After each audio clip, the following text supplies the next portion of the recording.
Welcome to History with Bree and Peter. In this episode, Bree and Peter explore the rich history of Hamburg, from its medieval origins as a trading hub to the key events that shaped the city into a global port. Get ready for stories of Vikings, merchants, and hidden gems. Let's dive in. All right, so get this. We are diving into the history of Hamburg. Okay. And this city, let me tell you, has some stories. Yeah. We're talking Vikings, trade wars, fires that would make you sweat, Oh, wow. and a spirit of reinvention that just wouldn't quit. Wow, that's quite the intro. And the best part is we're ditching those dusty textbooks. Okay. And we're going to unearth the really good stuff, Yeah. using the Wikipedia article on Hamburg's history as our treasure map.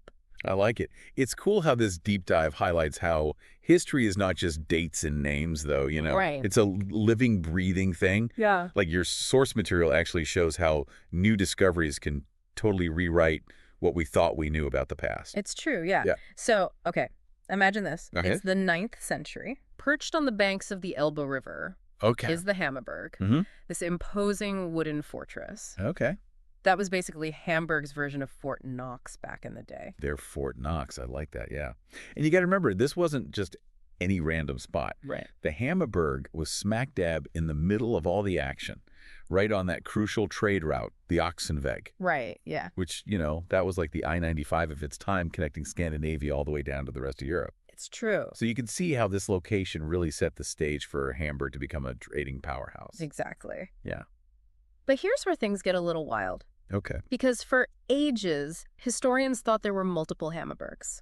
Oh, really? Each one built and destroyed over time, like some kind of medieval game of Jenga. But guess what? Nice. Recent archaeological digs suggest there was only one Hammerburg, Oh, wow. constantly evolving and adapting over the centuries. Mm. It's like finding out your great-great-great-grandfather wasn't a blacksmith, but a secret agent. Talk about a plot twist, right? That's a great example of how archaeology can rewrite history. Totally. Discovering that single Hammerburg changes our whole understanding of those early years. Right. It's like finding that missing piece of the puzzle that makes the entire thing crystal clear. Yes, exactly. And it makes you wonder what other historical myths are out there just waiting to be busted. Oh, for sure. Right. Yeah. But buckle up, because we are about to enter a period of, shall we say, intense upheaval in Hamburg's story, Okay. the Viking Age. Here we go. Imagine yourself living in Hamburg back then. Things are going great, markets are thriving, Yeah. life is good. Yeah. And then out of nowhere, these terrifying long ships appear on the horizon, Uh-oh. adorned with fierce dragon heads. Oh, boy. Yeah. That's right, the Vikings have arrived. Those guys, what a way to make an entrance. Right. Not exactly known for their polite negotiating skills. To put it mildly, Right. they weren't there to swap recipes. Yeah. These guys were a force of nature. Yeah. And this time, even the mighty Hammerburg wasn't immune to their wrath. Oh, no. The Vikings stormed in, they razed it to the ground, and left behind a smoldering reminder of who was boss. Wow. It was like something out of a movie, only this was real life in Hamburg. It's remarkable, though, isn't it? What's that? Even after that level of devastation, Hamburg didn't just roll over. Yeah. They picked themselves up, dusted themselves off, and said, game on. They did. They took that Viking punch and somehow used it to become even stronger, savvier, more determined. Yeah. It's this resilience that eventually landed them a spot in one of the most powerful alliances in European history, the Hanseatic League. Talk about turning the tables, right? Right. So for those of us who might have slept through that part of history class, Yeah. break down this Hanseatic League for us. What was it, and how did Hamburg, a city that had literally been brought to its knees, become such a major player? Okay, so picture this. It's like the medieval version of the European Union, but instead of countries, it's this network of powerful trading cities all across Northern Europe, Okay. banding together to protect their economic interests and basically call the shots. Wow. They controlled trade routes like they were highways, Wow. negotiated treaties, even had their own navy. Really? Oh yeah, and right there, right in the thick of it, was Hamburg, Of course. perfectly positioned on the Elbe River as the gateway between the North Sea and the Baltic. They're like the ultimate middlemen, Oh, wow. positioned to benefit from this flow of goods and ideas moving through the Hanseatic network.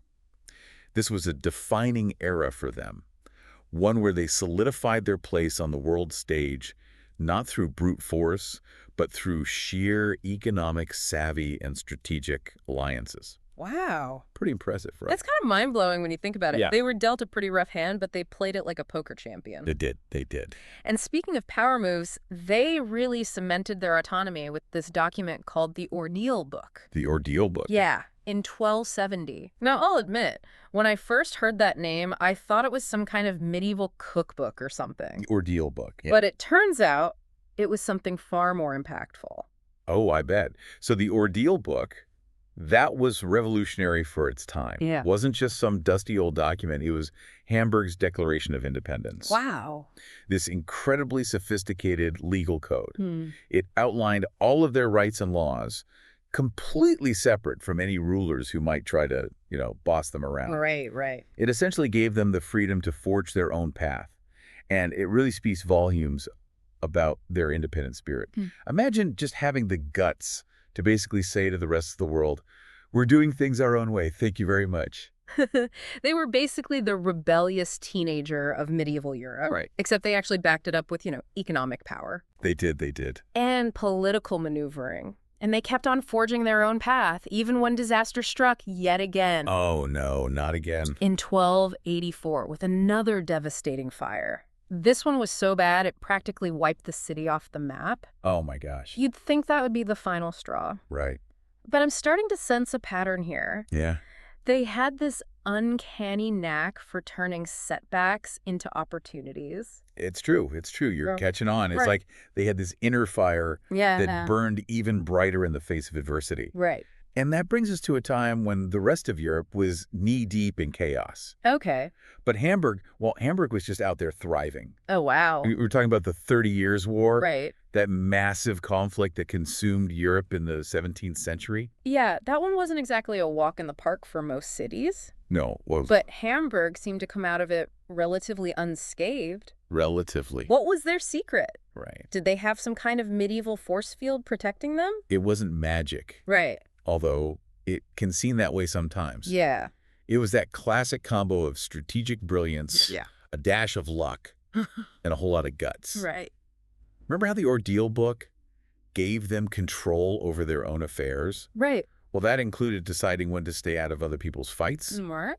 While the rest of Europe was busy duking it out, Yeah. Hamburg chose to remain neutral, Interesting. which was a risky move, It was. but it paid off big time. How so? They became the safe haven for traders and refugees fleeing the conflict, Makes sense. which kept their economy humming even while others crumbled. Right. Yeah. And they weren't just playing it safe either. Yeah. They used this period of relative peace to make some seriously bold moves. Yeah. For instance, they established Germany's first public bank in 1619, Wow. which, let's be honest, is a pretty boss move for a city that was still recovering from a near-apocalyptic fire just a few centuries earlier. It wasn't just a power move. Right. It was a stroke of genius. Really? The 30 Years' War had thrown Europe's financial system into total disarray. Yeah, that makes sense. Currencies were all over the place. Right. Trust was gone, Yeah. and people were desperate for some stability. Wow. Hamburg saw this gap and went for it. Wow. The Hamburger Bank was like their way of saying, hey, world, we're open for business and we're here to bring some order to this chaos. Right. It put them at the forefront of this new era of finance and trade, a testament to their forward-thinking approach. It's like they had this sixth sense for spotting opportunities where others just saw disaster. It's true. But they weren't just about the bottom line. Right. They were also busy cultivating a vibrant cultural scene. Yes. Think about it. Okay. In the middle of all this political and economic turmoil, they decided to establish Germany's first Bürgeroper in 1678. Okay. A public opera house open to everyone, not just the elite. Wow. It's incredible. It's incredible, right? Yeah. This wasn't just about entertainment. Okay. It was a reflection of the changing times. How so? The merchant class, these newly wealthy traders and entrepreneurs, were eager to make their mark in the world. They wanted to create a cultural identity distinct from the aristocracy, something that spoke to their values and aspirations. Right. The Bürgeroper embodied this spirit of inclusivity and enlightenment, making high art accessible to all, and solidifying Hamburg's reputation as a city that embraced progress and dared to be different. It makes you wonder what they'd make of today's art scene, doesn't it? It does. But anyway, moving right along to the 19th century, Okay. a time when Hamburg faced a major turning point, So? going from a fiercely independent city-state to becoming part of the newly unified German Empire. Wow, what a change. Talk about a change of pace. It was a huge shift, no doubt. Right. For centuries, Hamburg had clung fiercely to its autonomy, but the political winds were changing, and the idea of a unified Germany was gaining momentum. It must have been a bittersweet pill to swallow. But true to form, they adapted and even used their new status within the German Empire to their advantage. They always did know how to land on their feet. Right. But even amidst this massive political upheaval, they couldn't escape the shadow of disaster. Oh, no, what now? In 1842, another devastating fire ripped through the city, wiping out a good chunk of their infrastructure. Oh, no, again. You'd think they'd be used to it by now, but each fire seemed to hit just as hard as the last. It's true. But here's the thing about Hamburg. What's that? Every time they rebuilt, they didn't just recreate what was lost, they innovated. Interesting. The fire of 1842 was no exception. Right. It was undeniably tragic, but it forced them to take a long, hard look at their city's weaknesses. Okay. The leaders of Hamburg realized that this wasn't just about rebuilding. It was about creating a city ready for the future, a city that could compete on a global scale. So they basically used the fire as an excuse to hit the reset button. Exactly. That's one way to look at it. They widened streets, Wow. overhauled building codes, Okay. and even implemented a modern sewer system, something most cities at the time could only dream of. Right. These weren't just cosmetic changes. They represented a fundamental shift in their approach to urban planning, Okay. a commitment to building a healthier, more efficient, and ultimately more prosperous city. And compete they did, at least for a while. But Gee. then came the 20th century, Right. and with it, a whole new level of challenge. World War I, Right. the rise of the Nazi regime, Right. the devastation of World War II, Yeah. particularly the impact of Operation Gomorrah. These were dark times for Hamburg, dark times for the world. Yeah. It's hard to imagine how a city, Yeah. even one as resilient as Hamburg, could bounce back from that. It's true. What do you think helped them through those times? You're absolutely right. Those were incredibly dark times, Right. not just for Hamburg, but for all of humanity. Right. It's almost impossible to fathom the resilience Yeah. it must have taken to emerge from the ashes of such destruction. Right. But emerge, they did. They did. You know, sometimes I think it's precisely in those moments of profound darkness Yeah, that the human spirit shines the brightest. it's true. And that's what we see in Hamburg's story. Right. Despite the unimaginable losses, the scars left by war and division, Right. the spirit of the city refused to be extinguished. Wow. It's incredible to think about the strength Yeah. and determination it must have taken to rebuild. Yeah. Not just once, but time and time again. Right. So where does that leave Hamburg today?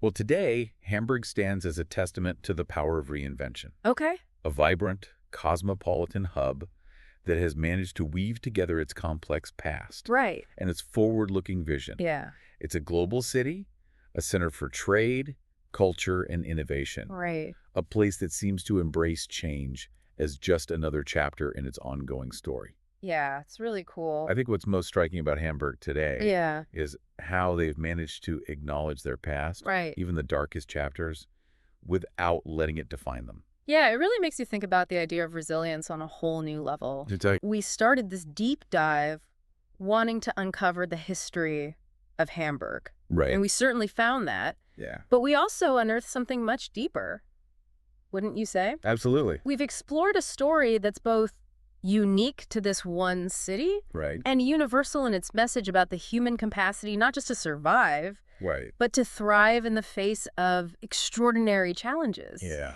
It's pretty inspiring when you think about it. it is. We've covered a lot of ground in this deep dive, We have. from ancient Viking raids to devastating fires, That's true. from the rise of powerful trade leagues to the tumultuous events of the 20th century. That's right.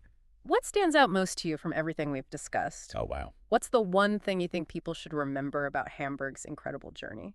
Well, for me, it's the simple yet profound fact that Hamburg never gave up. They didn't. Through fires, wars, political upheaval, they never lost sight of who they were and what they were capable of achieving.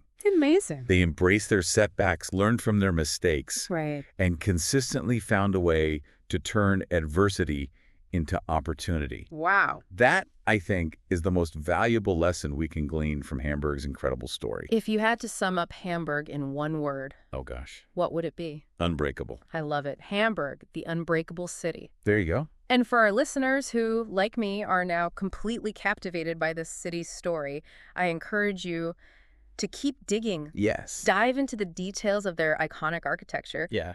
The stories of the people who shaped Hamburg's destiny. Yep. The vibrant cultural tapestry that continues to evolve to this day. It's all out there. It's all out there just waiting to be discovered. It is. And who knows, maybe you'll even find yourself inspired to visit this remarkable city. Yeah. And experience its indomitable spirit firsthand. Until next time, happy exploring. Happy exploring. Thank you for listening.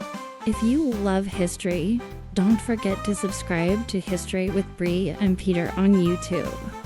Join us for more fascinating stories from the past. Hit that subscribe button and never miss an episode.